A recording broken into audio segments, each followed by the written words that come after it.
the proposals, but I can try and guide discussion and proposed solutions. I think we've got a fantastic network with the ECMCs. We've got big advantages in the UK.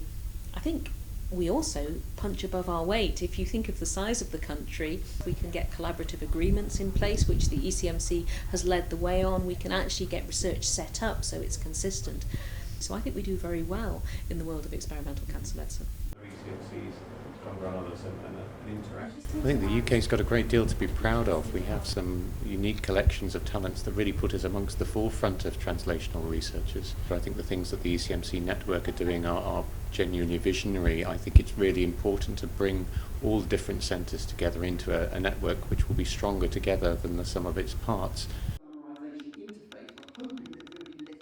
I think the UK punches well above its weight when it comes to experimental cancer medicine. We have a huge infrastructure for excellent basic translational and clinical research. Within the UK, the formation of large collaborative groups such as the ECMC and the NCRI allow us to get together and really bolster our ability to deliver clinical translation research and deliver clinical trials at a level much higher than one would expect, I think, for a country of our size. I'm going to give you an overview of how we develop some of the combinations.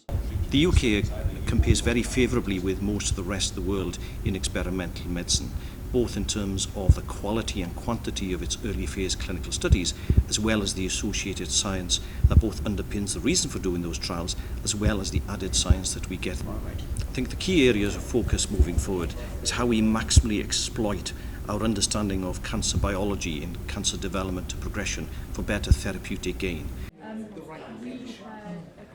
I think the UK has got some amazing strengths in terms of doing experimental cancer medicine.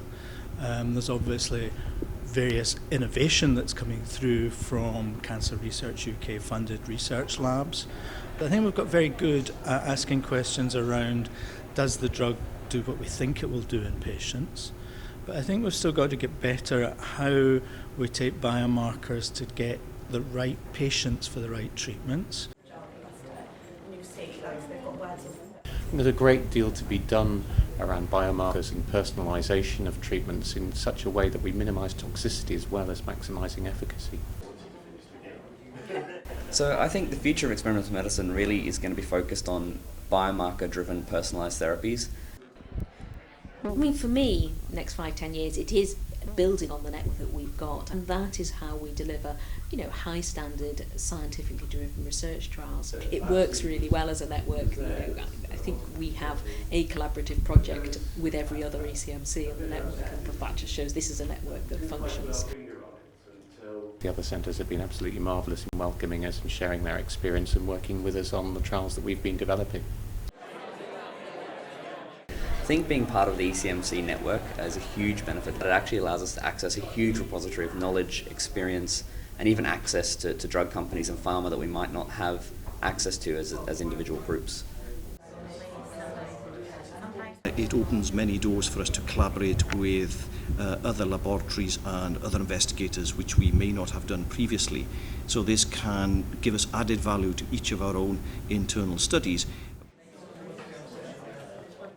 That's hard to remember. It's so long ago. I first got involved in cancer research doing sponsored walks when I was knee-high to a grasshopper, and then I got into cancer research slightly by accident and have never really got away. It was about taking those mechanistic studies and really seeing them progress into the patient and making sure that they really have relevance for patients.